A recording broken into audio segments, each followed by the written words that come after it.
It's a framework that will create millions of jobs, grow the economy, invest in our nation and our people, turn the climate crisis into an opportunity, and put us on a path not only to compete, but to win the economic competition for the 21st century against China and every other major country in the world.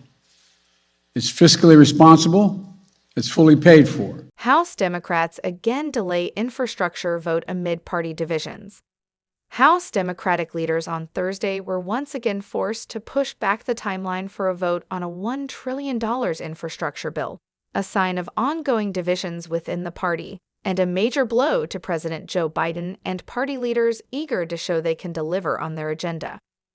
The decision to delay the vote came just hours after Biden appealed directly to House Democrats in a closed-door meeting on Capitol Hill, pitching them on a framework for a separate, larger climate and economic package. The problem for party leaders is that progressives made clear they would not vote for the infrastructure bill unless the larger bill moves in tandem, and said a framework was not enough to win their votes. That bill has not yet been finalized or publicly signed off on by all Senate Democrats. Delaying the infrastructure vote is a significant setback for Democrats, with Biden making clear privately for more than a week he wanted an agreement and passage of the bipartisan measure before he arrives at a UN climate conference on November 1. Biden departed for his foreign trip later in the day on Thursday. Speaker Nancy Pelosi had told House Democrats earlier Thursday not to embarrass Biden by voting down the infrastructure bill during Biden's trip overseas. This is the second time in 2 months that House leadership has had to delay the infrastructure vote after a similar scenario played out at the end of September. For now, it's unclear how long the vote on the bipartisan infrastructure bill will be delayed. Amid resistance from progressives over moving ahead with the infrastructure bill, the House instead voted Thursday night to approve a short-term extension of highway funding. The transportation bill vote was needed to avoid a lapse in funding for transportation projects starting Monday. The Senate agreed by unanimous consent that once the House passed the extension, it would be deemed passed by the Senate as well. House Majority Leader Steny Hoyer's office sent a notice that the transportation extension vote would be the last of the week.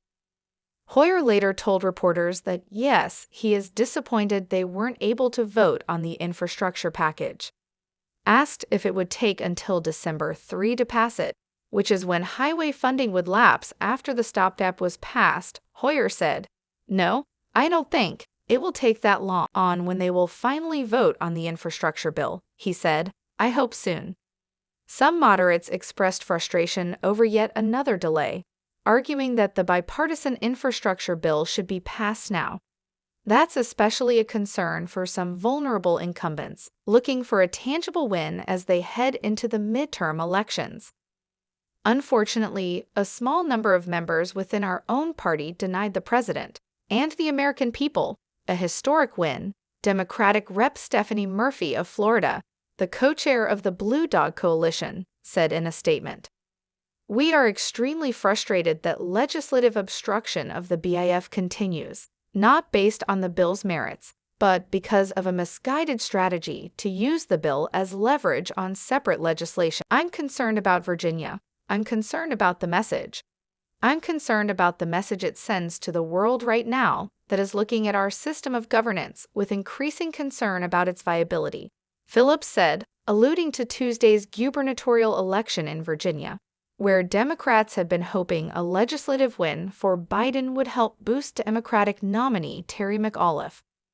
Malinowski, whose district is targeted by Republicans, said of delaying the vote, "It is frustrating to a lot of us that we are now in a game of who goes first when all sides seem to be in agreement on the substance.